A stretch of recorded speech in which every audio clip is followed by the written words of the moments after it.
ଏବେ आंचलिक पाणीपाग विज्ञान केन्द्र पक्षर एक बड़ खबर सामना आसूचना मिली समुद्र हलचल ओडिशा को घारिला बात्या भय सतर्क कला पाणीपाग विभाग तेज कौ सब जिला को वर्षा हबार सहित संभावना अच्छे बात्या कौन रही पूरा पूरी खबर जाना वीडियो लाइक कर चैनल को सब्सक्राइब कर पाखे बेल आइकन प्रेस कर ऑल सेट कर दिंतु चलते संपूर्ण खबर पर नजर पकाइबा।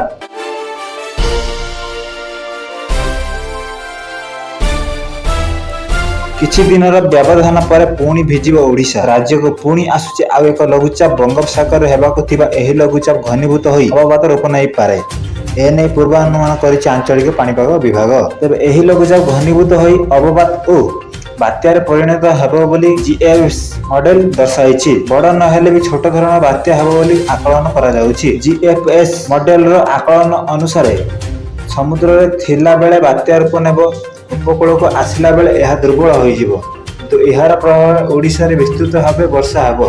24 तारिख रे यह ओडिशा उपकूल छुईब बोली पूर्वानुमान करिछि पाणीपाग विभाग। वरिष्ठ पाणीपाग विशेषज्ञ प्रोफेसर सुरेंद्रनाथ पोषपाल कहछन जे 21 तारिख रे केंद्रीय बंगोपसागर रे एक घूर्णिबलय सृष्टि होई पारे। 22 तारिख रे यह लघुचाप को रूप नेबो। 23 तारिख रे अवपात रे परिणत होई पारे। यह उत्तर और उत्तर पश्चिम दिग को गति करिवो।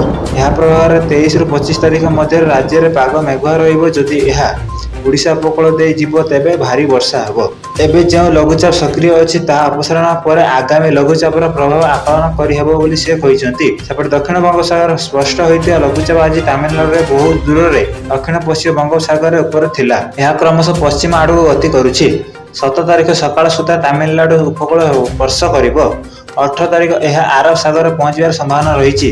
यार प्रभाव राज्य को बंगोपसागर पवन राति तापमात्रा कमिबनी।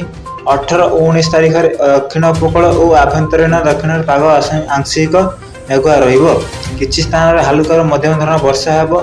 सेहीपरि देशर मौसुमी वायु फेरिथिबा बेले 17 और 18 तारिख दक्षिण और उपकूल ओडिशा रे वर्षा हेबो बोली विभाग पक्षरु कहैछि।